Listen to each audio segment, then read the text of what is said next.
Good morning. Morning. I'm Steve Benish, President of the State Bar of Texas, and I want to thank all those in attendance, both remotely and in person. At this time, I'm going to go ahead and call the meeting to order. It is 10 o'clock a.m. Central Standard Time, and with our agenda posting, we have invited members of the public to view a broadcast of this executive committee meeting, which is live at www.youtube.com/State Bar of Texas. We are also providing instructions on how to sign up to speak at today's meeting. Sign-ups to speak remotely were available until 5 p.m. Central yesterday. Members of the public will speak under agenda item 3, and those members of the public joining remotely, whether by phone or by Zoom, will be in a waiting room until it is their turn to speak. Please note that this meeting will be recorded and the recording will be made available to the public. And with that, I call upon our Executive Director, Trey Apfel, to call roll. Director Benish. Here. Director Bullard.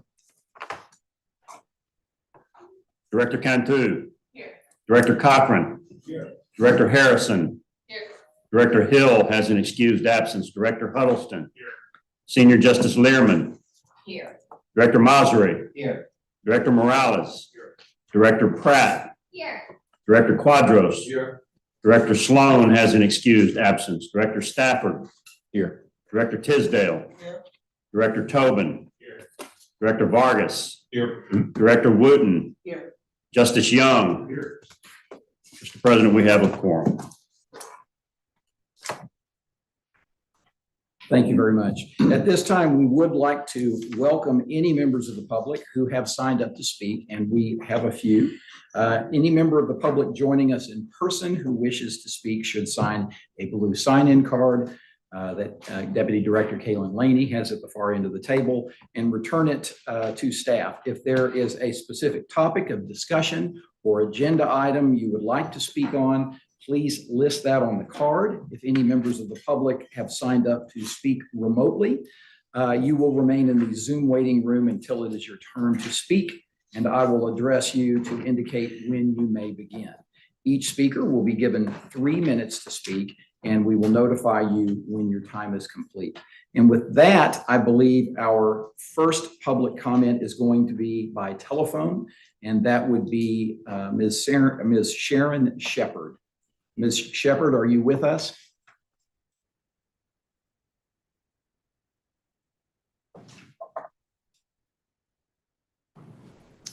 Anybody? Ms. Reams? Anything on that? Okay. And then if she calls back or we can get a hold of her, we'll move her back into that.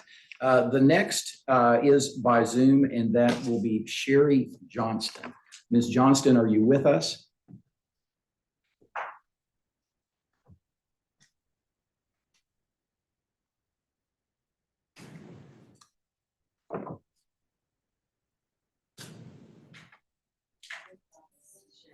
Ms. Johnston, can you hear us?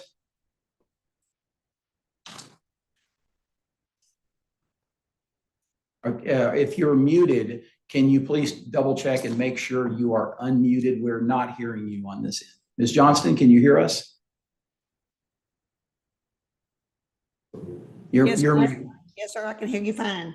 Okay, now we can hear you. Welcome to our meeting, and the floor is yours for your three minutes of public comment. Thank you so much. I didn't know I was going to be speaking today, so I was really kind of unprepared. So I'm going to give you some general ideas of the things I've noticed over the years dealing with attorneys and with these committees. I found that one of the things that I have come across is that it's kind of difficult to find information when you want to obtain an attorney to provide you services. We have a hard time finding reviews, a place that we can go to find reviews or complaints or the performance ability of these attorneys. Maybe we could have a centralized location where we could share information at the bar or something on just on the public side. And another thing I've noticed is that when we hire these attorneys, they sell us this beautiful story about how they're going to represent us, and we get in these courtrooms, and it's back to the good old buddy system, to where these attorneys just kind of take over the courtrooms and just leave the clients to the side and just puzzled.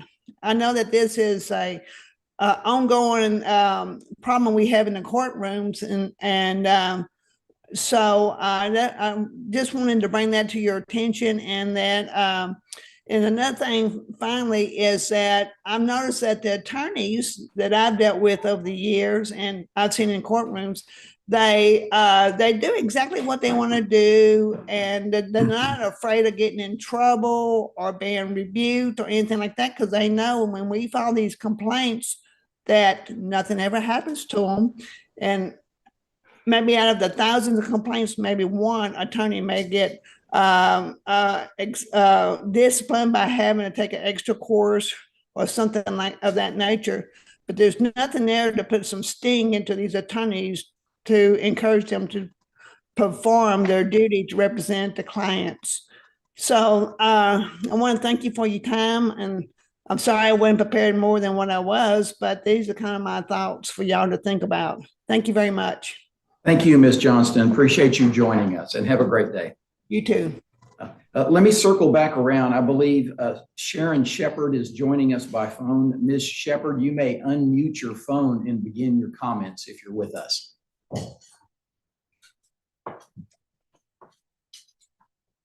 Can you hear me now? Yes, we can. Thank you, Ms. Shepard, for joining us. Thank you. I'm very distraught over what's going on in Dallas County. I actually hired a lawyer that indicated to me the judge is on the take and lawyers are on the take. And I didn't believe this until I come across this situation in my case. There is nothing being done in Dallas County to stop all of the good old boy system. It's like my lawyer actually has done damage to my case. And he's actually in grievance right now, and he's using my husband's attorney as his legal a person that's going to be his lawyer. I'm trying to figure out how that this system is going to work on behalf of the taxpayers, because what I'm finding out, lawyers do whatever they want to do. My husband's lawyer walk in the courtroom, he tell the judge what he want. He look at my lawyers that I've had, he tell them what he want. I don't know if Mr. Moore owns the State Bar of Texas, but what it seems like to me that there is some serious issues going on, because this man cannot be stopped. Whatever he decides he wants to do, he does it. The State Bar has done nothing in order to help people like me. There should be a way to make sure that all lawyers follow the rules and regulations, and that you're not taking my $7,500. I actually filed a grievance with you guys, and it was said that this particular lawyer that I filed, I was going to get a hearing. A month later, they said, oh no, it was dismissed. I'm trying to figure out what is really going on with your system. I believe in the judicial system, but the judicial system do not believe in people like me that's disabled. I'm getting ready to be put out of my house. This man testified before you people that said, oh, I turned in all this information for Miss Shepard for her divorce. On the other hand, you go back and look at my file. Well, why are sanctions being sent against me if you turn in this information? One thing is being done and something else is behind the door is being done. I appreciate your kindness, but at this point, I can't see why the State Bar is there, because it has not done anything to assist people like me. You have a blessed one, and I'm praying. I'm praying that no lawyer gets shot or killed, because that's where it's heading. They keep taking people's money, and they're going to take the wrong person's money, and these people are going to just go batty, because the system is broke and it needs to be fixed. The good old boy system should be broken down to, I pay my money, I want the best legal representation. Ms. Shepard, I'm so sorry to interrupt you. You've completed 3 minutes. Can you briefly Okay, great. Thank you very much. Have a good day and appreciate you. You too. All right, our final public comment is in person, and it's from Mr. Ed Heimlich, who is with us this morning. Mr. Heimlich, welcome, and the podium is yours, and if you could provide your comments. David Stewart Cook, State Bar Number 007963991 must be disbarred. David Stewart Cook. I'm 69 years old. Under statutory law, I'm elderly. I'm protected by the law. This is a rule of law, state and country, is it not? This is a republic. Our courts are public institutions, are they not? They're here to serve the public. They do not exist to provide a forum under which attorneys can exploit the elderly. I filed to probate my father's estate. I paid the fee. This attorney is a probate lawyer. Probate courts are to protect the elderly and the disabled. He and the judges in Harris County Probate Court use the probate court as a cover to commit crime, to exploit the elderly, to exploit the disabled, to steal their property. And I filed a highly detailed complaint with evidence, 16 pages, supported by incontrovertible evidence. And the disciplinary counsel refers to it as an inquiry. It's a complaint. I appeal, and BOTA, unnamed, does nothing. So what is the state? Do I have to file a writ of mandamus with the Texas Supreme Court to get them to order the Texas State Bar to perform its regulatory function? Or is it just a big hoax? Do you have a chief disciplinary counsel just to give the illusion that lawyers are regulated? Do you not care about the reputation of your profession? They're committing crimes, felonies, numerous felonies, and they use their license to practice law as a cover. And the district attorney, Mr. Heimlich, because its attorneys will not charge them. David Stewart Cook must be disbarred. Thank you for your time, Mr. Heimlich. Appreciate you joining us, and I hope you have a good day.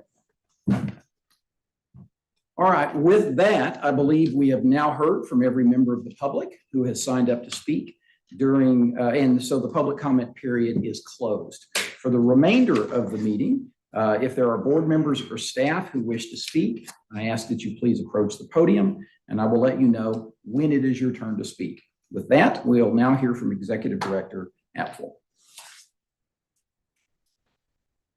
Thank you and good morning, everyone. Good morning. I want to bring you up to date on some happenings at the State Bar and through our office. First of all, I want to comment on a very successful local bar leaders conference that we had in Houston last part of July now.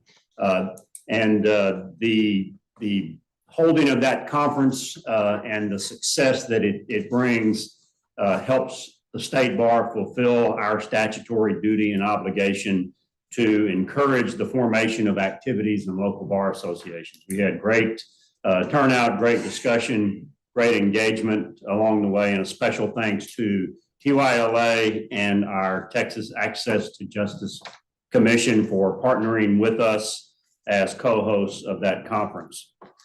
Personally, I have attended meetings with the National Association of Bar Executives, National Conference of Bar Presidents, and Southern Conference of Bar Presidents. We had some very meaningful discussions with bar executives and leadership from other states around the country. Also sharing of ideas and networking with other unified bar leaders. I also had the opportunity to lead a panel discussion on the Boudreaux decision and Boudreaux compliance issues. I had a big assist from our own Lowell Brown, and I had the opportunity to present that panel discussion with the communications officers from Louisiana and South Carolina, and also the general counsel from the Washington, D.C. bar. So that was a personal privilege for me. On the front of staff leadership positions, I want to recognize Michelle Fontenot. I'm pleased to report that she, as the director of our Texas Lawyers Assistance Program, has been appointed as a member of the ABA Commission on Lawyer Assistance Programs. The mission of that commission is to assure that every judge, lawyer, and law student has access to support and assistance when confronting mental health or substance use issues. And this mission is carried out by supporting the work of state and local lawyer assistance programs as they provide the hands-on services and support that is so critical to that cause. I also want to recognize Lowry Kraft, the compliance supervisor for our MCLE department. He is now serving as co-chair of the Long Range Planning Committee of CLE Reg. CLE Reg is the Continuing Legal Education Regulators Association, which provides an opportunity for the discussion and exchange of information among administrators of mandatory MCLE programs across the country. So I want to thank Lowry for that work. And these recognizing our staff in these roles on a national level is just an example of how Texas continues to be a national leader in bar association work. And we're proud of both Michelle and Lowry's efforts, and certainly encourage that leadership effort as well. This November will mark the 35th anniversary of the Texas Lawyers Creed. Seems like just yesterday. The Supreme Court and the Court of Criminal Appeals promulgated the Texas Lawyers Creed in 1989. And this was to help eliminate abusive tactics that were showing up in the practice of law, and also to promote respect and confidence in the legal profession. As part of the anniversary celebration, the State Bar Professionalism Committee, with assistance from our staff, distributed brochures to attendees at the annual Judicial Education Conference this week in San Antonio. Great turnout, by the way, there. If you or any lawyers you know are interested in getting your own free copies of the Texas Lawyers Creed brochure, you can email professionalism@texasbar.com. Next, I want to update you on our latest free member benefit. As you'll recall, in June, we began offering all Texas lawyers free access to trust and billing software called Smokeball Bill. The product is designed to include everything lawyers need in order to bill their clients, get paid, and balance their books compliantly. Smokeball Bill is valued at $39 a month, but our members receive it free of cost. As of September 3, we have had 393 law firms representing 446 users in total sign up for Smokeball Bill, and we are pleased with the service that Smokeball is providing us with the Smokeball Bill benefit. Other states around the country are learning of Smokeball and their benefit package. Also, other states are utilizing some other vendors for this type of thing, this type of trust accounting software. And we have found that Smokeball is by far and away a leader in this area. So please take advantage of that and encourage our members to take note of it as well. Lastly, we are finalizing the new State Bar and CDC annual reports, as well as our volunteer and staff guide. Our goal is to have these resources available to you in board effect in time for our September board meeting.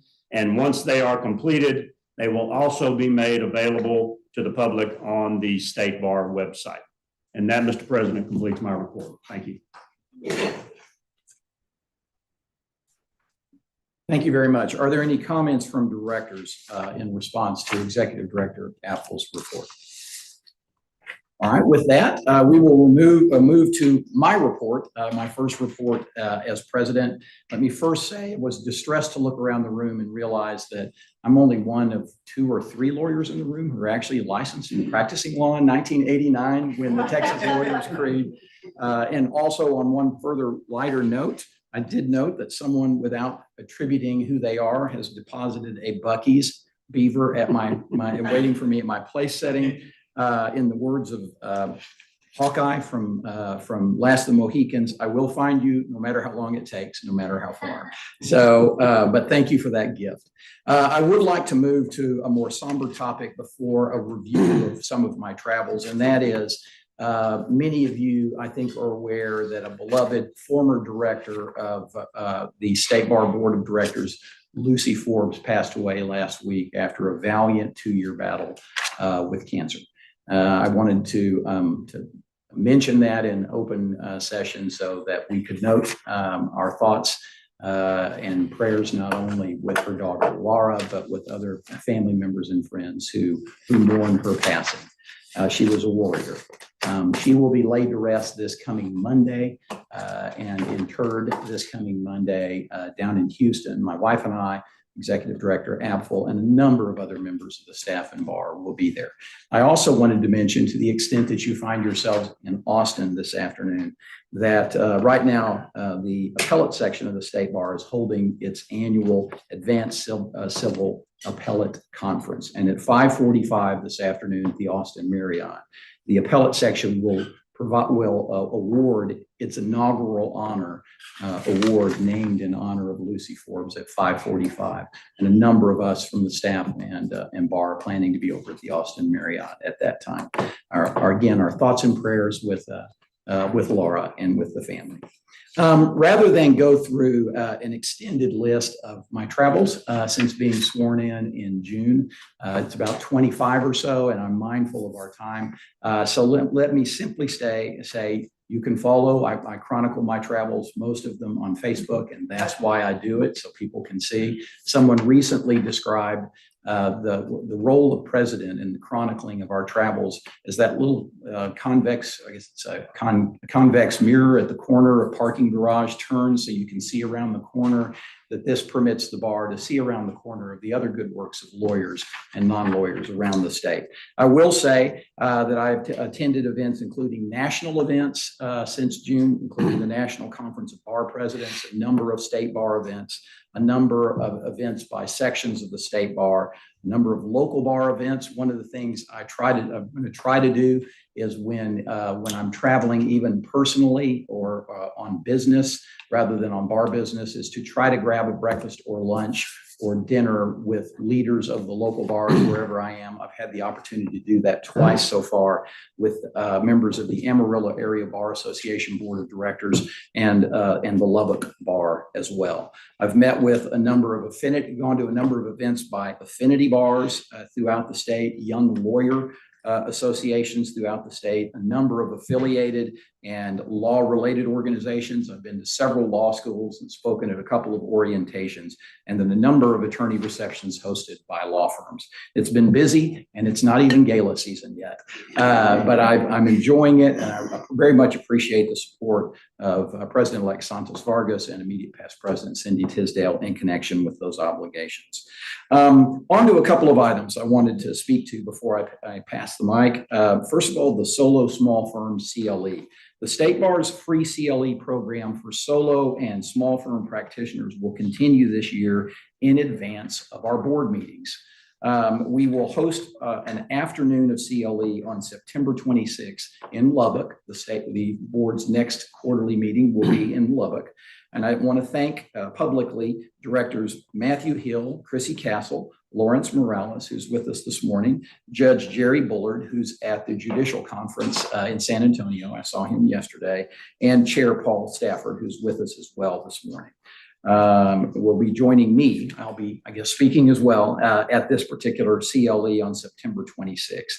Attendees at that CLE will learn about State Bar programs and resources, and they'll get a primer on the new Texas Business Courts and 15th Court of Appeals, and hear updates on family law, personal injury litigation, and employment law.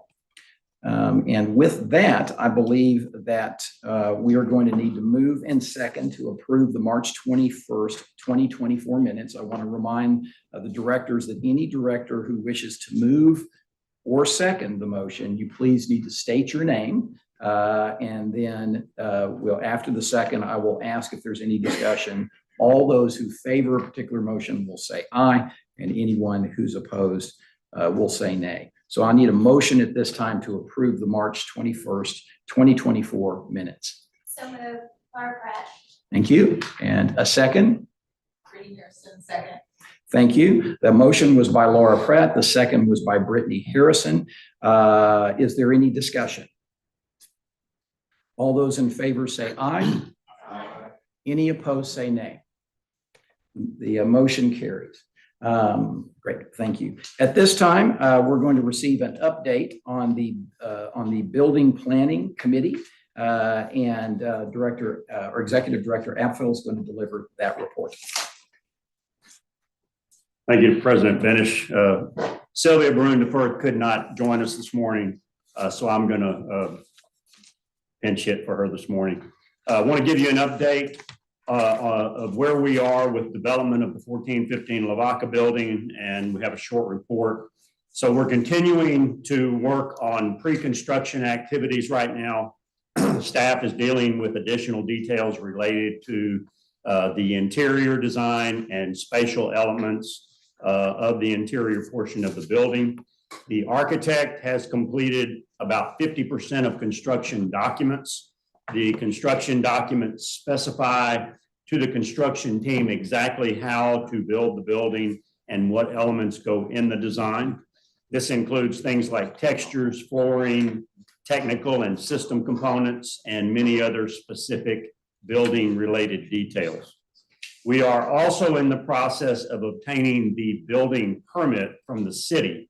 Approval is expected probably in the early part of next year. Our architect is getting close to finalizing our submission with the city in that regard. Regarding fundraising, you all have heard from our fundraising consultant, FBC Generosity Experts, at your meeting in July. Those plans continue to move forward, and you will hear more on those efforts in the coming months. The next thing that we would like to update you on is the acquisition and selection of what's called an owner's representative for the State Bar. An owner's representative is an industry expert generally hired by the owner of a building or facility project to act as the owner's advocate and represent their best interests. The owner's rep makes sure that the contractor meets the owner's needs by keeping the project on track, ensuring quality throughout construction, and preventing and minimizing cost overruns and change orders. It's a common practice for an owner to hire a company to perform these activities. Just in case anybody had any questions, we also have day jobs in addition to trying to build this building. They will obviously be useful in our circumstances as they will provide expertise and guidance to us and to our staff. And there'll be an extra set of eyes and hands on to help move the project forward to the next steps. Staff initiated an RFP process to look for companies that may be interested in our building project. We received several responses to the RFP, and those companies will be interviewed as part of this process. Staff will make a recommendation to the Building Planning Committee, and we hope to present that recommendation to the board on our September 27th board meeting agenda. We anticipate getting another updated price estimate from our construction manager at risk, Rogers O'Brien. We plan on reviewing the estimate with the owner's representative once they are on board, and then make adjustments as they are needed. And that concludes our report on that, Mr. President. Thank you. Thank you very much. Are there any comments from directors in response to the report of the Building Planning Special Committee? With that, we will move to a report from our chair of the board, Paul Stafford.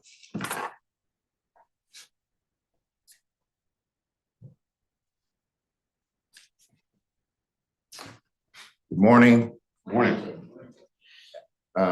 Given my discussion and general report at the September board meeting, which has been mentioned before, the 26th and 27th, which is Thursday, Friday in Lubbock. Of course, there'll be the dinner, but then the meeting itself is the 27th, starting at 8 a.m.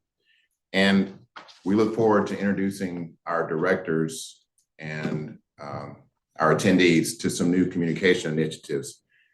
In addition, the directors are asked to reach out to their local bars like we do at every meeting. We ask you to be in contact with your constituents and offer a CLE presentation on what we do at the State Bar. One of them is how to maximize your State Bar membership and improve your practice. There was a 30-minute, 30 benefits in 30 short minutes presentation that you can use that's a template for that. And so we encourage you to make contact with your local bar or constituents and do that. Back to board effect. Every meeting we have to talk about board effect. Hey, board effect is a communication tool that's meant to facilitate your role as a director. So you might want to check it. Folders are there for your local bar contacts, as well as events that are upcoming, as well as a keeping of your calendar in relation to State Bar activities. And that also contains copies of agendas, PowerPoints, and other materials and handouts, which will be handy in the meetings that are listed for you.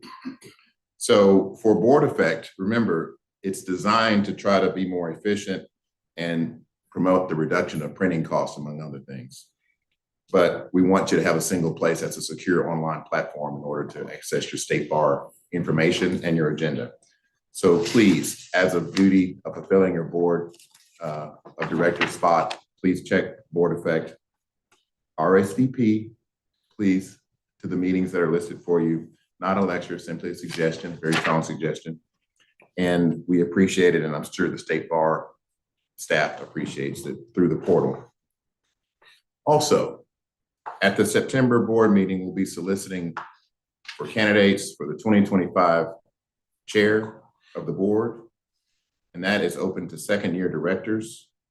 And if you have an intention or are contemplating an intention to run for chair of the board, please contact me prior to the January board meeting in accordance with board policy. Board policy is found in board effect.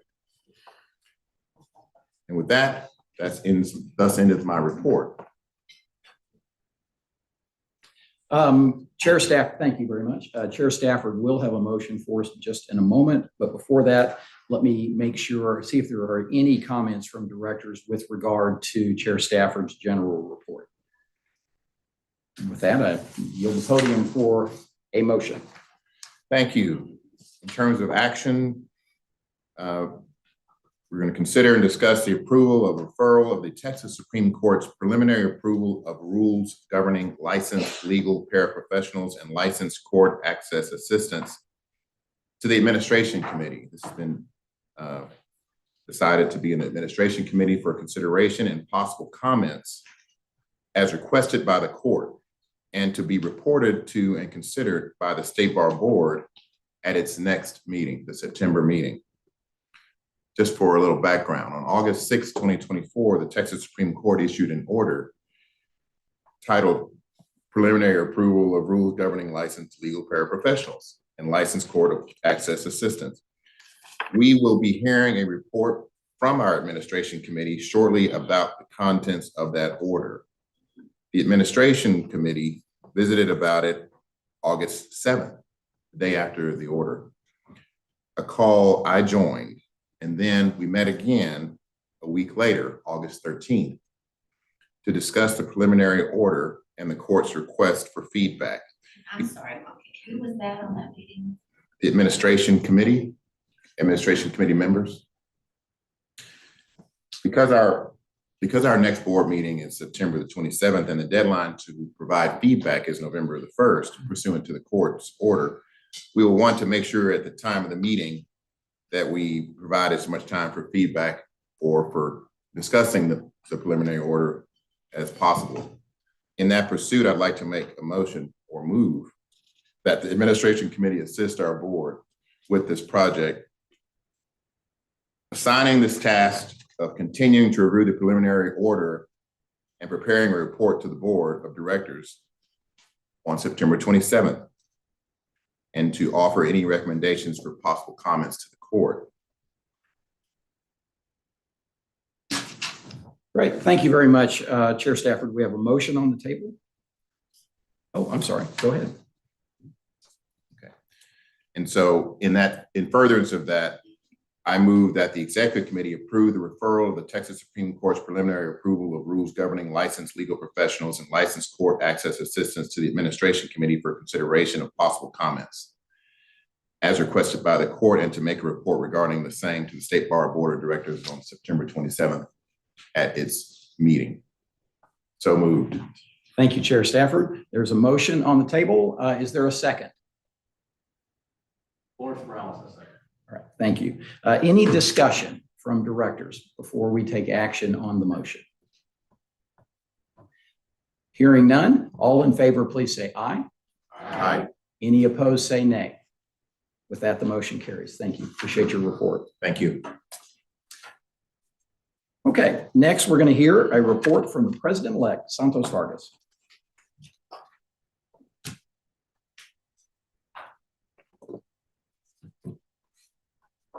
Thank you, Mr. President. Good morning, everyone. Good morning. I have a brief report this morning, a couple of updates on some committee activities, as well as some updates on what I've been doing as your new president-elect. Since the State Bar annual meeting in June, I've been very busy supporting the State Bar, Texas lawyers, our current State Bar leadership and current president of the State Bar, Mr. Steve Benish.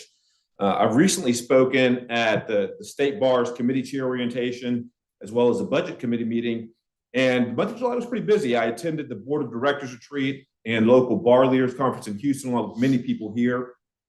Also attended the National Conference of Bar Presidents in Chicago, the San Antonio Bar Association's board retreat and dinner, which was hosted at our home by SABA president and my lovely wife, Patty Vargas. And also the Texas Minority Council Program San Antonio reception, the San Antonio Bar Association's annual meeting and past presidents reception, where we were joined by our current president, Mr. Steve Benish, the Austin Bar Association's judicial reception for the new business courts here in Austin, San Antonio Bar Association's super event, a final send-off for Jimmy Allison, who some of you may know, but who served as the executive director of the San Antonio Bar Association for over 50 years. Amazing man. And several state bar committee meetings. I look forward to a busy September with several events, including our State Bar quarterly meeting in Lubbock, which I think will be absolutely fabulous. And I have a couple of updates regarding, first off, with the 2025-2026 Budget Committee update. The Budget Committee held its first meeting earlier this week on Tuesday, September 3rd. The committee discussed the State Bar's budget process and the fiscal year 25-26 budget preparation timeline. The Finance Division is going to hold a budget kickoff meeting with the division and department directors in September. Then the budget packets will be furnished to the State Bar's division and department directors on October 1st, with a deadline completion date of October 11th. Once budget data is received, the Finance Division will prepare and analyze the budget, and the budget review process will continue to include a step for review of compliance with the State Bar's limitations as set forth by the Keller, McDonald, and Boudreaux opinions. The Budget Committee will meet again on December 17th here at the Texas Law Center, and division and department directors will attend this meeting to provide information about their area of the budget. And during this meeting, the committee will finalize a proposed fiscal year 25-26 budget for presentation to the Exec Committee and the board at their respective January 25 meetings. Now for a brief update on the committee review task force. So this year, a committee review task force has been appointed to review the bar's standing committees. It's made up of board members and members of the exec. And the State Bar Act requires the State Bar Board to conduct a comprehensive review of the standing committees biannually to determine two things. One, whether there's a continued need for each committee, and two, whether there's unnecessary overlap of committee activities. The task force will meet with each of the committee chairs and review the activities of each committee over the past 2 years. We're also going to look at board policy to see if any amendments should be made with respect to any of the committees. The committee review process has led to some very positive changes to the standing committee structure, and we look forward to another thorough review by our committee review task force. Our goal is to complete our final report by the April board meeting, and we'll outline our recommendations to the exec committee and the board at that time. The members of the task force are Matthew Hill, Lowell Kegg, Laura Pratt, who's here with us today, Drew Spaniel, and of course, I serve as the chair. And with that, Mr. President, that concludes my report. Thank you.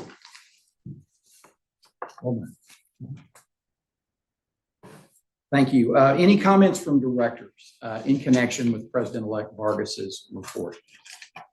One thing I did want to note, and I know I speak on behalf of both Santos and Cindy Tisdale, is how heartwarming and pleasing it is when we attend these events and there are members of the State Bar Board of Directors who live and work locally in attendance. The events I mentioned previously, and I assume that the numbers would be similar for Santos as well, there weren't less than 2 directors who live locally at any of the events that I went to. Often there were more than that. So thank you to this board of directors on behalf of both Santos and Cindy for attendance at the events where you live and work. It's extraordinarily important.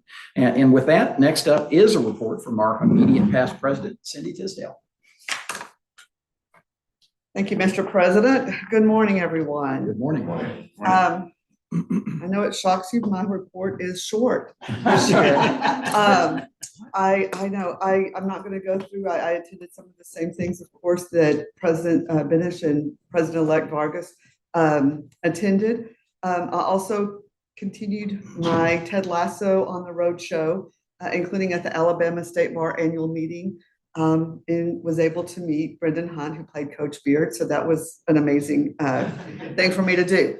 One thing I do want to update you, as you all know, one of my goals last year was to try to have a process in place for attorneys to receive therapy, the BetterHelp.com. I want to give you an update on that. This started on May 1st, is when we started providing 1 month of free online therapy. And then after that, BetterHelp was offering a discount, 15% discount to attorneys, paralegals, judges, and law students. As of August 30th, 323 members have signed up for therapy, and there's been 867 sessions that have been held.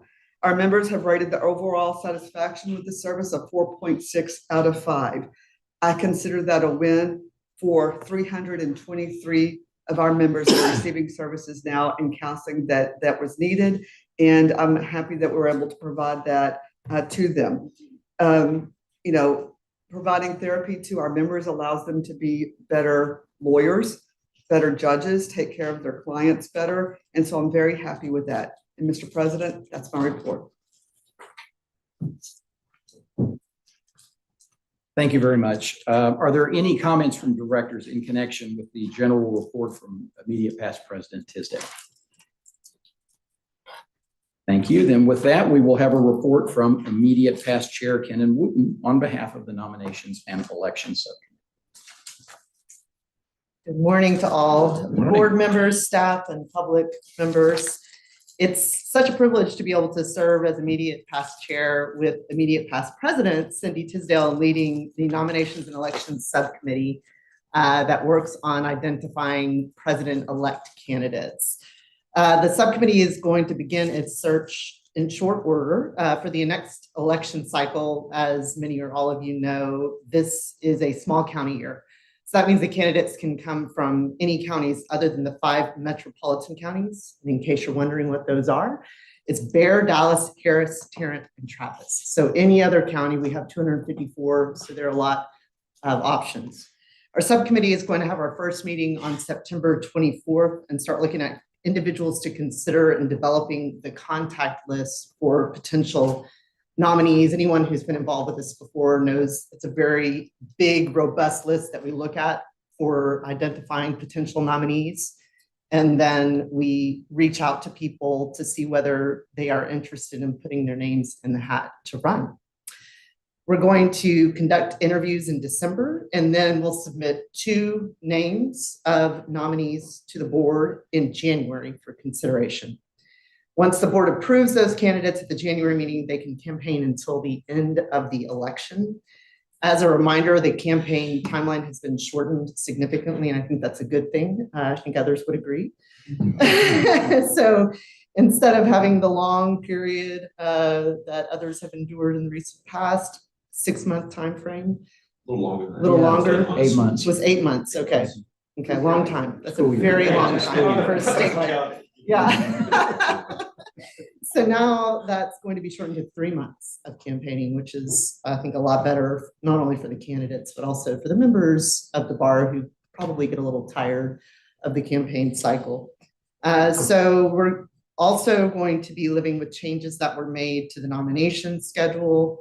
It's going to be much more streamlined this time around. And I think all of those changes are going to be good for everybody involved.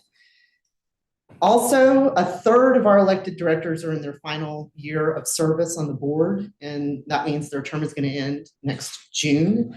For everyone who is a 3rd-year director, or you're just interested in identifying people who might be good to serve on the board, we ask that everybody be thinking about succession for themselves and also good candidates to serve on the board. I think there are a lot of people out there who would be interested, but maybe never even thought about running. So if you know people who are diligent and good members of their communities and have servants' hearts, I would say start reaching out to them about potentially considering service on the board. Anyone who is interested in running for director or for president-elect can find information on the State Bar's website or contact Jennifer Reams, our fearless leader in the executive office, along with others like Trey Apfel. But she's just the point person for you on so many things, including this. So reach out early if you're interested so that she can handle that as well as everything else on her plate. So voting period for the candidates is going to begin on April 1st and end on April 30th. The subcommittee this year is also going to be looking at other elements relating to elections, including balloting formats and related issues, and we'll report to the board and the executive committee as appropriate on those matters. If you have any comments or suggestions, questions, please reach out to immediate past president Cindy Tisdale or me, or of course, people in the executive team who are always ready to listen. Thank you so much for your time.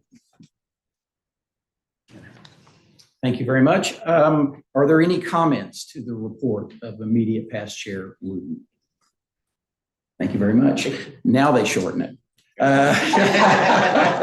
A quick aside, you got to remember that the old 8-month campaign was exhausting not only to candidates, but to the law firms and organizations that hosted candidates walking through. To them, it was just a never-ending treadmill of candidates in the office. And one example is when I was running, one of the things you do when you're going office to office, especially in big law firms where you're just saying the same thing over and over, is you look for what we call hooks when you walk in, something you can begin small talk with, diplomas or mementos, something to engage in a little personal chat with whoever's office it is. And so I was being walked around in one of the large law firms in Houston on this occasion. And I walked in and it looked like what an office in a model home would look like. There were no hooks at all. And I said, are we sure that someone's in this office? And my host said, oh, yes, he works remotely, but he still comes in. And so you should lay a brochure, which is what you do if no one's there. And you lay them in the chair because at least they have to pick it up long enough to drop it in the trash as opposed to shove it to the edge of their desk. And so I went around to lay it in the chair.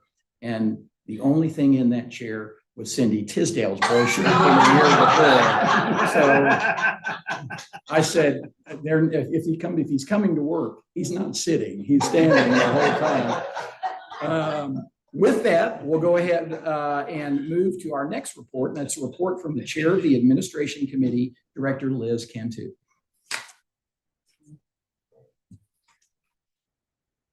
Hello, everyone. Good morning. Morning. Morning. The administration committee has been busy in the past couple of months. As Chair Stafford mentioned, on August the 6th, 2024, the Texas Supreme Court issued an order titled Preliminary Approval of Rules Governing Licensed Legal Paraprofessionals and Licensed Court Access Assistants. Our committee had a brief call on August 7th to discuss and then met again on August the 13th. We have been looking at the preliminary order and plan to meet again before the September 27th board meeting to assist the board in considering those proposed rules and ultimately to assist the court as it has requested comments. To provide some background on how this preliminary order came to be, on August 24th, 2022, Justice Busby sent a letter to the Access to Justice Commission requesting that the commission examine existing rules and propose modifications that would allow qualified non-lawyers to provide limited legal services to low-income individuals. The concept of allowing non-lawyer ownership of firms that serve low-income Texans was also studied by the Texas Access to Justice Commission at the request of the Supreme Court. These are all like tongue twisters when you're up here. The commission's working group met several times, studied issues, and made recommendations to the commission on December 5th of 2023. The commission then unanimously approved the recommendations regarding limited legal services by non-lawyers to the Texas Supreme Court at its December 15th, 2023 meeting, but it did not approve any recommendations regarding the concept of allowing non-lawyer ownership. After considering the recommendations of the commission, on August 6, 2024, the Texas Supreme Court issued the order proposing new Articles 15 and 16 of the State Bar Rules and proposed amendments to the Texas Rules of Civil Procedure 500.4 and 510.4. Those proposals include the following notable changes. Article 15, titled Licensed Legal Paraprofessionals, defines the roles, responsibilities, and the limited scope of licensed legal paraprofessionals practice, specifically for those clients who qualify as low income, defined as at or below 200% of the federal poverty guidelines as published annually by the U.S. Department of Health and Human Services. It establishes standards and procedures for their licensure, ensuring that they meet certain qualifications, including educational qualifications, examinations, good moral character and fitness, and ongoing training, and adhere to ethical guidelines and standards for professional conduct, including client confidentiality and avoiding conflicts of interest. It also limits the legal services of paraprofessionals to practicing with or without lawyer supervision in 3 areas of law: family law, estate planning and probate law, and consumer debt law. It allows licensed paraprofessionals to practice in justice court. This article also provides for oversight and regulation of licensed legal paraprofessionals, including court sanctions and discipline of paraprofessionals in the event that they violate any provision contained within Article 15. The regulatory scheme is to be administered by the State Bar. Article 16, titled Licensed Court Access Assistants, defines the roles, responsibilities, and the limited scope of licensed court access assistants supervised by a lawyer at a sponsoring approved legal assistance organization, such as legal aid organizations or a clinic or pro bono program of a Texas law school. It establishes standards and procedures for licensure less stringent than those for licensed legal paraprofessionals, since they are provided less freedom to practice on behalf of low-income clients and are to be supervised by a lawyer and sponsored approved legal service organization. Article 16 also sets out the obligations of the sponsoring approved legal assistance organization and prohibits licensed court access assistants from charging for their services, since they are paid directly by their sponsoring organization.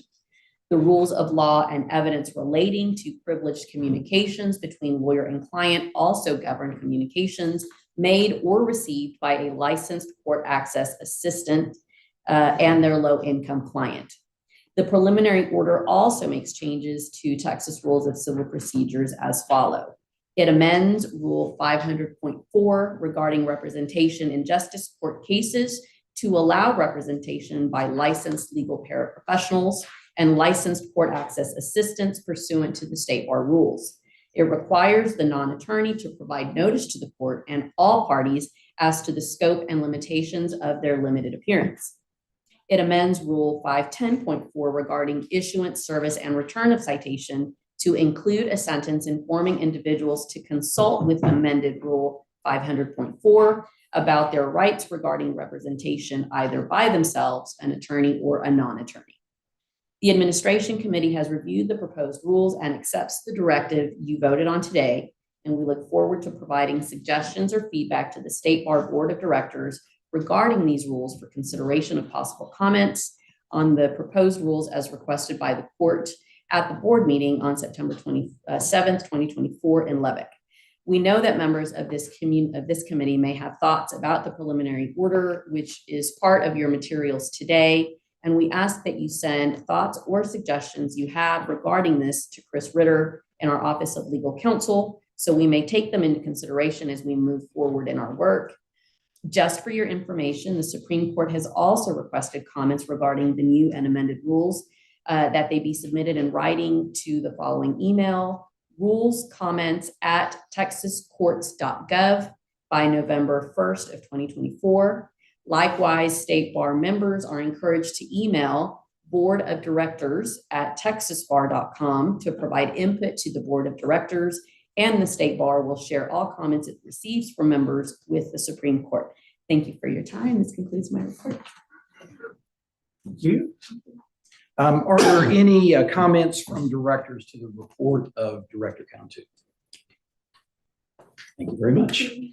Next, we'll have a report from Director Forrest Huddleston, the chair of the board's Audit and Finance Committee.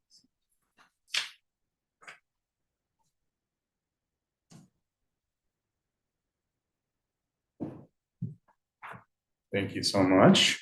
Hi, guys. Morning. Okay, so I am obviously the chair of the Audit and Finance Committee, so I'm going to give you guys a really quick update on the 1 month ended financial statements so far this year. Now, what does that mean? For those of you who are new and who have not spent a lot of time listening to Audit and Finance Committee updates, which I know you guys all love. So it is, we look at our finances on a year-over-year basis. We have a financial year end or a fiscal year end of May 30th. And so June 1st is whenever our financial statements reset for the year. And so when we're talking about financial statements today, we're talking about 1 month ended, and it's just the month of June. So there's really not that much to talk about. It's not really indicative that much of how the year is going to go. So I'm going to try to keep it decently high level, but I just wanted to reground everybody on that today we're looking at only 1 month of activity for the year, which will end in May of next year. Overall, the State Bar is starting the fiscal year well, with a positive variance of $239,000 in the general fund. And I'll make another clarification here. The general fund is the main fund that rolls up into the overall financial statements of the State Bar. So this is where we spend most of our time. We've got a couple of smaller ones that we don't typically spend as much time on just because of the size, but the general fund is where we spend most of our time whenever we're giving you guys updates on how we are doing financially as a State Bar. So just wanted to give you guys a call out there. And whenever I say a positive variance, we look at what was budgeted and then the actuals that came through. So we budgeted a certain amount, we compared that against the actuals that came through. And if the net of those, the revenues and the expenditures in the actuals exceeds what we had in the budget, that means that there's a positive variance there. So trying to keep it decently high level, but feel free to ask questions as you have them. And there's a lot of detail in our board packets that I'm not going to spend a ton of time on, but there is a lot of detail there in case you guys are curious. When we're comparing this year to last year's performance, the variance between the actuals and budgets is actually decreasing a little bit, which we've been talking about for the last year or so. There's a lot going on in the background about how to keep the revenues higher than the expenses and how to keep the trend line of revenue growth higher than the trend line of expense growth. We'll continue to give you guys updates on that, but just know that there is a lot of conversation going on in the background about that. And then finally, you guys may be wondering, I'm sure you all are wondering about how we ended the year 2023 to 2024.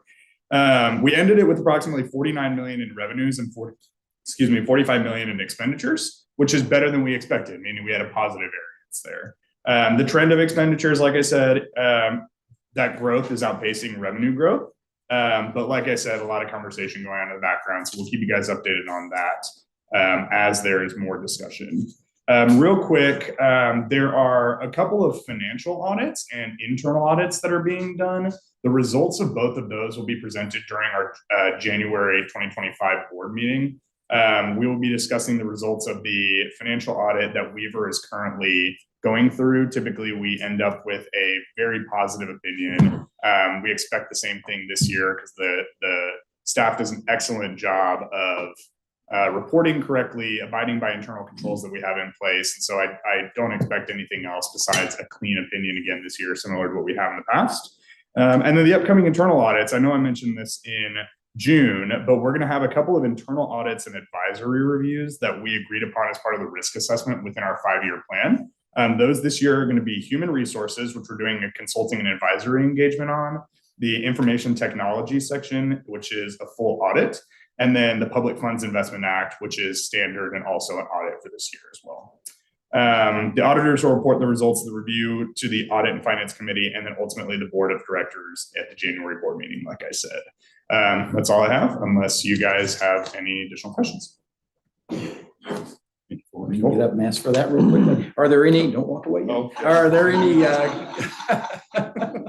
there's a leash, but not that long. Yes. Are there any comments or questions from directors in connection with Director Huddleston's report? No. Thank you so much. Okay, great. Next up, we're going to have we're going to hear by Zoom from the Vice Chair of the Minimum Continuing Legal Education Committee, Yolanda Cortez Mares. Yolanda, good morning. Thank you very much. At the September 2023 MCLE committee meeting, Attorney Robert Alden, member of the Texas American Board of Trial Advocates, made a presentation to the committee regarding adding MCLE credit for attorneys participating in moot court mock trial competitions. Notable letters and emails of support accompanied Mr. Alden's presentation, including letters from the president, now immediate past president, Laura Pratt of TYLA, Tim Newsom, president of Tex Abota, which is the American Board of Trial Advocates 2023, Terry Tottenham, former president, State Bar of Texas, Judge Les Hatch, 237th District Court, and David Beck, partner at Beck Redden. The MCLE committee formed a subcommittee to study the proposal. The subcommittee held meetings throughout 2023 and made a formal presentation to the entire MCLE committee proposing adding MCLE credit for attorneys who participate in moot court mock trial competitions to the regulations. The MCLE committee supported and passed the changes to the MCLE regulations. The proposed changes are in your meeting materials. Under the proposed regulations, attorneys who coach or judge moot court mock trial competitions can claim up to 3 hours of MCLE credit for the compliance year. There are provisions set forth in the regulations as to the steps involved to claim the credit. The types of competitions included in the regulation changes are competitions where participants are from ABA accredited law schools, competitions organized by an accredited university or college in Texas, a state or local bar association in Texas, or a court of record in Texas whose judge is a licensed Texas attorney. The MCLE committee felt that this gives sufficient opportunity for attorneys throughout the state to claim credit, not just those competitions that have participants from an accredited ABA law school. During the subcommittee's discussion, the subcommittee realized that there are very legitimate competitions in parts of the state that do not have an ABA accredited law school to organize the event. For example, UTSA's Institute for Laws and Public Affairs puts on a very well-run and legitimate competition and is an example of the type of competition that needed to be included in the regulations. It will be up to the individual attorney to submit a certificate supplied by the MCLE department from the sponsoring organization that includes the requisite proof of participation. It should be noted that the proposed MCLE regulation changes are only regulation changes, not changes to the MCLE rules, and therefore only need Board of Directors approval. So on behalf of the MCLE committee, I ask that there be a motion that the executive committee approve the proposed changes to section 2.1.2 of the MCLE regulations to include a maximum 3 hours of MCLE credit for those attorneys who coach or judge mock trial or moot competitions as set forth in section 2.1.2E and 2.1.2F of the MCLE regulations. We also recommend that the changes become effective upon approval by the Board of Directors. This concludes my report. Thank you. Thank you very much, Vice Chair Morris. And before we take up that action item, are there any comments or questions from directors to the Vice Chair on her report? All right, thank you again. And with that, because Vice Chair Morris is not a member of this committee, I'll go ahead and make the motion upon the recommendation of the Minimum Continuing Legal Education Committee. I move to approve the MCLE committee's recommendation to change section 2.1.2 of the Texas MCLA regulations on accredited CLE activities to include credit for attorney participation in moot court and mock trial competitions. And that motion awaits a second. A second from Director Cantu. Is there any discussion? Hearing none, all in favor, please say aye. Aye. Any opposed, say nay. The motion carries. Thank you again, Vice Chair Morris. I very much appreciate your remote attendance and participation today. Well done. Thank you very much. It's been an honor to present this. Have a good day. Thank you. You too. Thank you. And with that, I believe next up is a report from the chair of the DCAP committee, Director Jeff Cochran.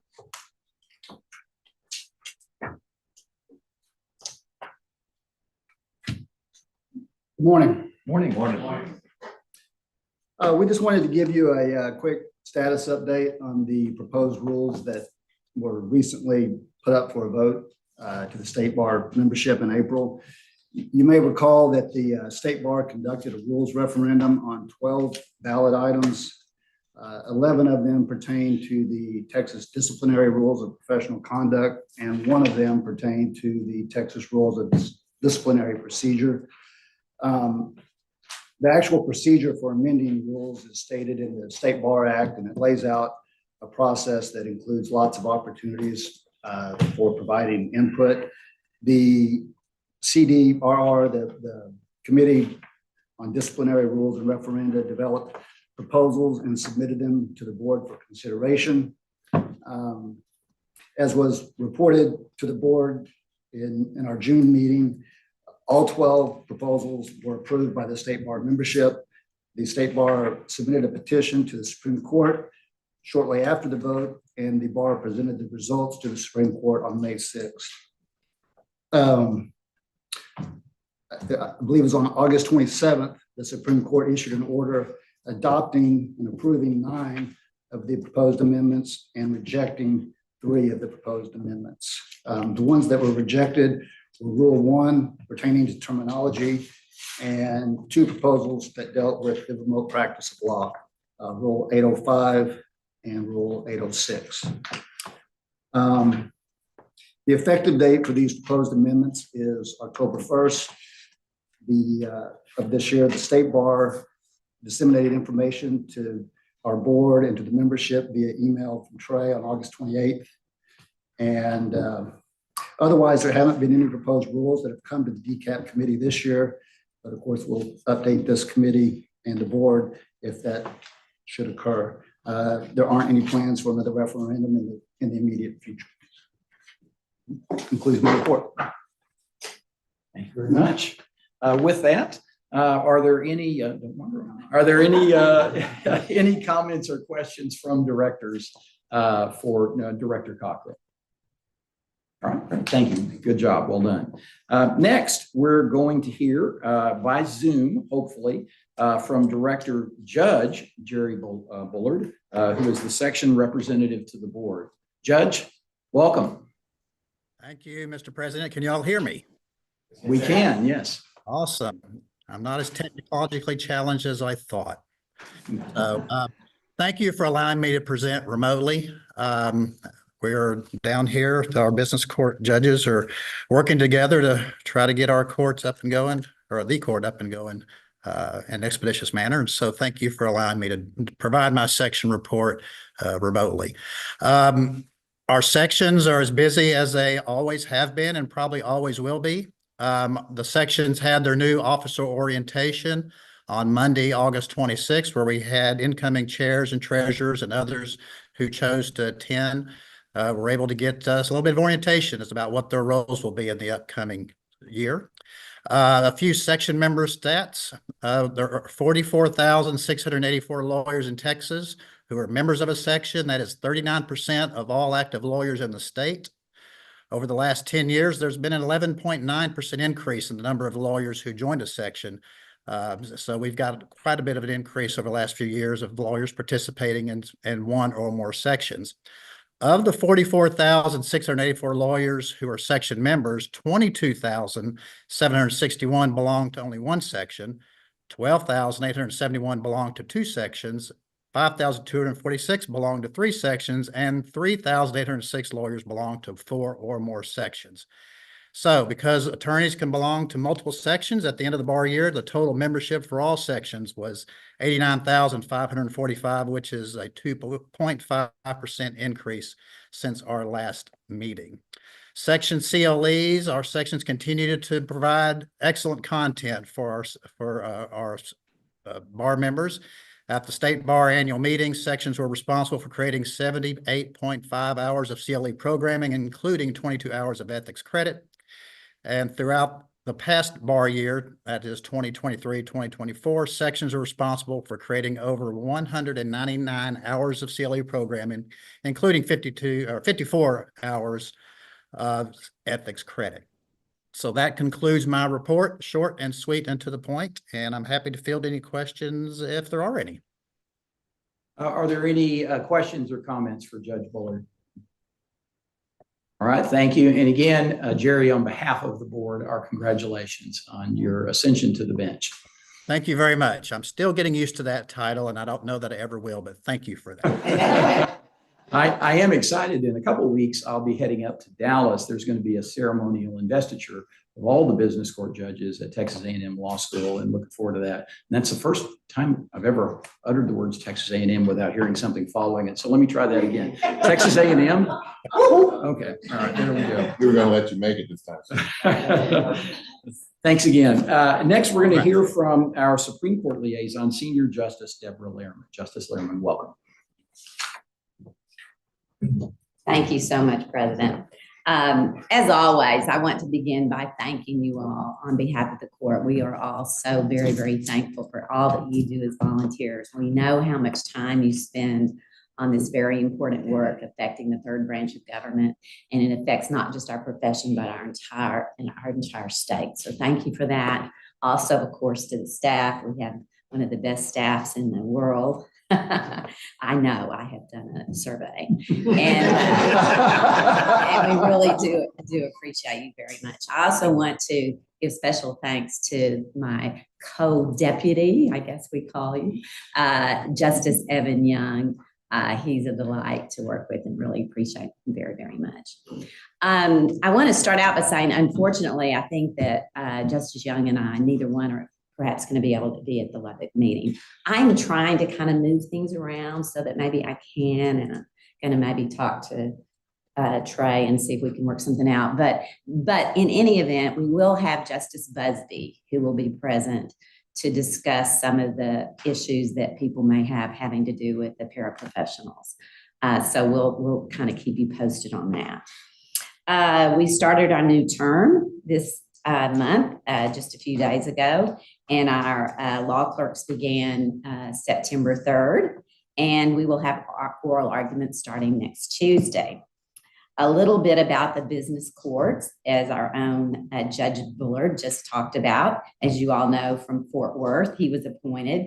We also had Brian Stagner from Fort Worth, Melissa Andrews here in Austin, Patrick Sweeten in Austin, Andrea Baressa in Dallas, Bill Whitehill in Dallas, Sophia Adrigay, I'm sorry, don't mean to butcher that, from Houston, Grant Dorfman from Houston, Marilyn Bernard from San Antonio, and Stacy Sharp from San Antonio. And our Court of Appeals, the 15th Court of Appeals, will be Chief Justice Scott Brister and Justice Scott Field and Justice April Ferris. So we're very excited about that. The court did release the final rules in June, and they will take effect September 1st. We also released the fees for the business court. It's supposed to be self-funding. Because this court is an opt-in court, it makes determining what those fees need to be very challenging. We looked at Texas data and nationwide filing fees and ultimately landed on $2,500 for cases originally filed in the business court or removed there. On the 15th Court of Appeals side, the court with the Court of Appeals assistants just now transferred just shy of 100 cases to the 15th Court of Appeals. And these were ones that were filed between September 1st of 23 and September 1st of 24 and would fall under that court's exclusive jurisdiction. And just to let you know briefly, the statute, which is section 22.220 of the government code, is structured to give that 15th Court of Appeals exclusive appellate jurisdiction over the following types of civil cases. No jurisdiction in criminal cases, but they do more than hear business court appeals. That is, number one, suits by or against the state and state agencies, but there are numerous exceptions, including suits brought under the Family Code, the Tort Claim Act, and claims for personal injury or wrongful death. Two, suits in which one of the parties challenges the constitutionality or validity of a state statute or rule, and the Attorney General is a party to that case, and any other matter as provided by law. In pursuant to that catch-all, the bill amends other statutes to give this court jurisdiction over some administrative appeals that used to go to the Third Court of Appeals, and those include certain administrative appeals under Chapter 503 of the Transportation Code and judicial review of competition rules under the Utility Code. And finally, the bill created the business courts, gives the 15th Court of Appeals exclusive jurisdiction over appeals from judgments from those courts. With regard to the business courts, this statute is structured to give those courts concurrent, not exclusive jurisdictions with the district courts regarding a broad range of business-related suits if the amount in controversy exceeds $5 million or one of the parties is a publicly traded company, and certain other business-related suits such as an action arising out of a qualified transaction or a violation of the Finance or Business and Commerce Code, but not banks, if the amount in controversy exceeds $10 million. So I know that we're going to get used to that as time goes on, but it's all kind of new to all of us. With regard to the paraprofessionals, I know I've had some discussions with Trey about this, and as you all know, the State Bar of Texas is developing this regulatory scheme, and that's a lot. There's a lot going on there. And I know that they're working very hard to do so. There was a little bit of a discussion about, because our order says that it's going to be effective in November. So does that mean that everything has to be set up by then? And no. So I know that you all are doing the best you can, and we'll just stay in contact about what's going on with regard to those procedures as far as determining what type of testing is required, what's going to be required to turn this discipline, that kind of thing. With regard to the disciplinary rules, just last week we approved most of the disciplinary rules that the State Bar membership voted on, but 3 rules were not approved. The court, number one, did not approve the request to turn the terminology section of the rules into a numbered rule, but we did approve the substance. And so there were three new definitions that were proposed to the court. We did approve of those definitions, but we simply didn't agree with the part of it being into a numbered rule. And the reason was because we felt that it would be harder to amend those if they needed to be amended in the future. So from my perspective, we really did approve that rule. It was simply, that change, it was just not the part because of the issue of how to amend it. Two other things that we did not approve is 8.05 and 8.06. Those rules would have allowed the state bar to discipline Texas lawyers working in other states whose conduct violated the other state's disciplinary rules, but didn't violate our rules in Texas. So if a Texas attorney violates a rule in another state, and it would have violated that state's disciplinary rules, but would not be a violation in Texas, that attorney is not going to be subject to discipline in Texas. Number two, if an attorney is not licensed in Texas, but commits unauthorized practice of a law in Texas, the Texas cannot be disciplined by the State Bar of Texas under our disciplinary system in Texas, because it just didn't make sense to us. If you're not a member here, how you could be disciplined under our disciplinary scheme. Of course, that doesn't mean that they go scot-free. They still will be subject to discipline under the unauthorized practice of law committee. And we've also made it clear in our rules now that attorneys who are not licensed in Texas, but are simply residing in Texas, but are practicing law in another state, are not subject to discipline for that type of activity. With regard to the Board of Law Examiners, this week at the request of the law school deans, the court amended the BLE rules to allow online, not just in person as it had been, LLM programs to count towards a law study requirement to take the bar exam. That's just a brief overview of what we've been doing. And again, thank you all for your work. We really appreciate all of you. Thank you, Your Honor. I'm not going to tell her she has to stay up here while I ask her questions. I know my place. A very interesting report. Thank you very much. Are there any comments or questions from directors in response to Senior Justice Lehrman's report?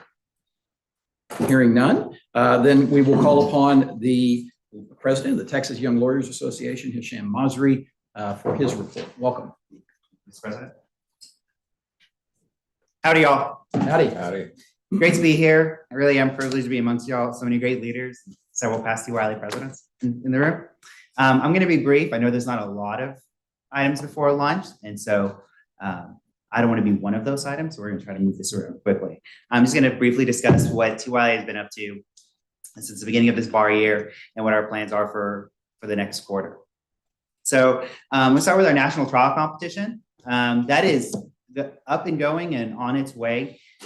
We were very lucky that we had immediate past President Laura Pratt, our chair-elect Dave Hagan, as well as two members of the TYLA staff, Tracy and Bree, who went to New York City on behalf of TYLA and sat on a panel with the American Association of Trial Lawyers and represented us and did a fantastic job really advocating to the group of coaches there and really building those bonds. For the first time ever, TYLA has handed our problem off to the coaches. We have a coaches committee who is going to write our regional problem for this year. We think that's really going to strengthen the relationship that we have with the coaches in the law schools around the country and really create a robust problem and really help us along. We are celebrating our 50th year anniversary this year, as many of y'all know, so we're really getting excited and ramped up for that. Onto our programming committee, we've got our podcasts. We've already recorded our first podcast of the year. This year, our theme is Pathways to Success. We're interviewing successful lawyers around the state, around different paths that they've taken to find success in their practice. Our first one was about small town lawyering and what it looks like to be successful in a small town. We interviewed a solo practitioner and the city attorney for Victoria, who did a really fantastic job there. We have more coming. Our next episode will be about civil litigators and more along the ways. Our development committee is the one that's in charge of our Texas Bar Foundation project this year. They're creating the Texas Law Student Hub, which y'all have already heard a little about. It's intended to help prospective and current law students really get into law school and be successful once they're there. We've selected Culture Farms, who many of this room are going to be familiar with, to help us create that website and create the media for it. We're really excited. We should have more to show for that around January at our next board meeting. Well, not the next one, one after that. Our Member Services Committee, who's responsible for really working with our local affiliates, really helped us run a fantastic Bar Leaders Conference, and we really appreciate working with the Access to Justice Commission as well as the State Bar on that, and have an opportunity to work with the local affiliates across the state to really talk about what TYLA offers to our local affiliates. They did a great job there. We had an incredible turnout from our local affiliates across the state. I think we had almost all in attendance, very full room. Along those lines, TYLA this year has changed our grants program. Rather than providing grants, TYLA is doing local affiliate outreach. And so we're partnering with our local affiliates around the state to do programming provided by TYLA members and board directors in the local affiliates around the state. So you can expect to see more programming directly by TYLA in the different parts of the state that you're in. And then I want to just briefly touch on and really finish on a high note. While me and past President Laura Pratt and our chair-elect Dave Hagan were in New York City at their tax conference, I was able to attend along with our state bar leadership tray, President Benish and me and past President Cindy Tisdale and our President-elect Santos Vargas, the ABA Young Lawyers Division. And at that meeting, TYLA did a clean sweep of all the awards from the ABA Wild League. So huge congratulations. We really do stand on the shoulders of giants. And so incredible job from the past President Laura Pratt. I'm proud of your work. Looking forward to following your footsteps. So just briefly, I won't touch on what all the awards were for, but TYLA was able to receive the award for Outstanding Affiliate, Service to the Bar, Service to the Public, our newsletter, the Diversity Award, and the Comprehensive Award. In addition to receiving those awards, the ABA Wild League has an Embracing Diversity Challenge, and TYLA received a $1,000 award for their Scrappy the Dog translation project this past year. So our next board meeting is next week in Amarillo. My understanding is we're going to go attend a Sod Poodles game. I've never seen it. Should be a good time. If you're in Amarillo, we'd love to see you there. But that concludes my report, Mr. President. Thank you. Excellent report. Excellent report. Thank you. Are there any comments or questions for President Masri regarding his report on the TYLA? Thank you once again. One of the things I'm excited about is that the president of the State Bar gets to attend the TYLA quarterly meetings. And so very much looking forward to that. And yes, TYLA was a rock star at that meeting. It was nice to be the head of an affiliate organization of the TYLA being at that event. And with that, next up, we have a report from our General Counsel, Ross Fisher. Okay, I'm still going to ask, are there any questions or comments for General Counsel Fisher? Sorry, you couldn't escape that question. And with that, then I'll go ahead and move to a report from our Chief Legal Counsel, Chris Ritter. And I don't have any public report, but I would indicate that it's time to go into closed session. Okay. Thank you. It is now 11:29 a.m. Central, and the State Bar Board of Directors Executive Committee will now recess the open meeting and reconvene in closed session as authorized by Texas Government Code Section 551.071 for the purpose of consulting with legal counsel regarding Boudreaux versus Louisiana State Bar Association 86 Fed 4th 620 5th Circuit 2023, Turnbull versus Commission for Lawyer Discipline et al. Number 123 CV 00314 in the Western District of Texas, Washington versus State Bar of Texas et al. Number 123 CV 00526 RP in the Western District of Texas, Butler versus State Bar of Texas et al. Number 423 CV 01070 in the Eastern District of Texas, Robbins, make sure I've got my line straight. Robbins versus State Bar of Texas et al. Number 202-418-660 in the 129th District Court of Harris County, Texas. Turnbull versus Commission for Lawyer Discipline et al., which is number D1GN 24002025, which is in the 201st Judicial District Court of Travis County, Texas. Alford versus State Bar of Texas et al., number 424CV01679. Legal matters related to the 1415 Lavaca project, and as authorized by Texas Government Code Section 551.074 to deliberate regarding further personnel matters, with the exception of board members, board liaisons, and section representatives. All other individuals, including non-essential staff and other guests, would please excuse themselves from this closed session. We will notify the public when we are 5 minutes out from returning to open session. Thank you very much.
and then lunch is outside. And so as soon as we adjourn, outside to the left. Most important announcement of the day. Are we back on? Right. It is currently 11:54 a.m. Central Standard Time, and the open session of the Board of Directors Executive Committee meeting will now reconvene. During the closed session, only matters relating to consultation with legal counsel regarding the Boudreaux versus Louisiana State Bar Association, Turnbull versus Commission for Lawyer Discipline et al., Washington versus State Bar of Texas et al., Butler versus State Bar of Texas et al., Robbins versus State Bar of Texas et al., Turnbull versus Commission for Lawyer Discipline et al., Alford versus State Bar of Texas et al. Litigations, and legal matters related to 1415 Lavaca were discussed. No action was taken in closed session. With that, we have reached the conclusion of the agenda. I want to thank the board members who are present, and I want to thank everyone who participated remotely, whether by Zoom or telephone or in person as a public member or a public for public comment. And with that, I will entertain a motion to adjourn. By? Motion by Director Huddleston. And a second? Second by Director Harrison. Do we have any discussion about adjourning? All in favor of adjournment, say aye. Aye. Any opposed? Hopefully not. We are adjourned.